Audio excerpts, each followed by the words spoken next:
Did the police question Connor as a suspect? Yes. Yes, they did. And what was the outcome of that? They brought him in for interrogation.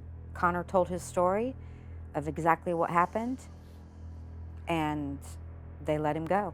What was their explanation for not arresting Connor at that point? That's a good question.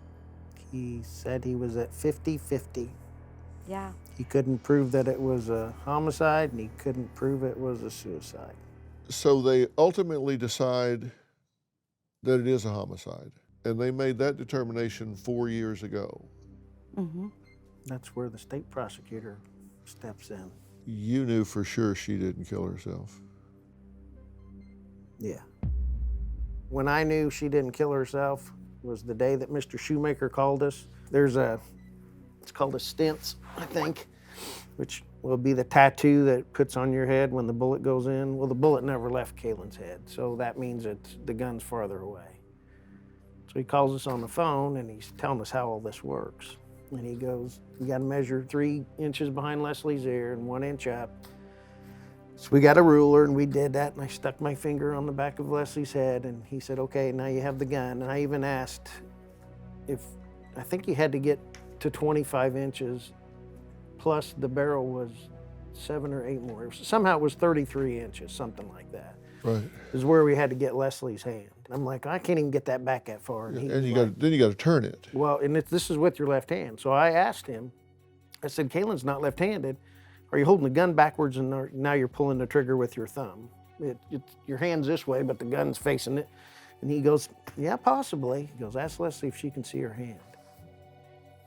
And she said no. I said, "I told you she didn't kill herself." I said, "You can't do that." He said, "That's almost impossible."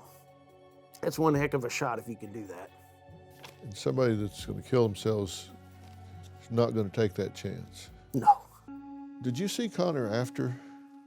We were told that he wanted to come over to the house to talk with us, and immediately the investigator said, "If he does, we're wiring your home." But that never happened. Did he attend the funeral? Oh yeah. How was his behavior at the funeral? The show. Oh, it was a show. He put on a good show. He made a believer out of us.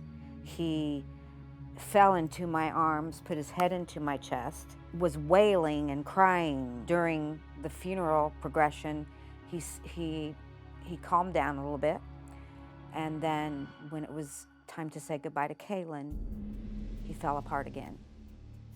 He walked up to the casket, was just holding on to it, shaking. You could see his arm shaking, and he was crying again. I thought he was trying to turn it over. He was It was just weird. like he just had a hold of it. And Dave said he thought he heard the fabric from the inside of the casket ripping because he was just grasping it. And finally his parents grabbed a hold of him, and they basically had to carry him out of there because he wasn't even walking. So after the funeral, when was the next time that you heard from him? He sent me a message, and it said, "Hi Leslie, this is Connor. I'm not supposed to be reaching out to you right now, but it's killing me." And he said, "I'm just kind of wanting to know how you guys are doing. I think about you." And I was at work when I got that, because it had been a couple years, and I was like, oh my land. Okay, so time is going on, and then 4 years pass, and then Connor walks into the police station. Yep. And tells them who he is and straight up confesses to the murder.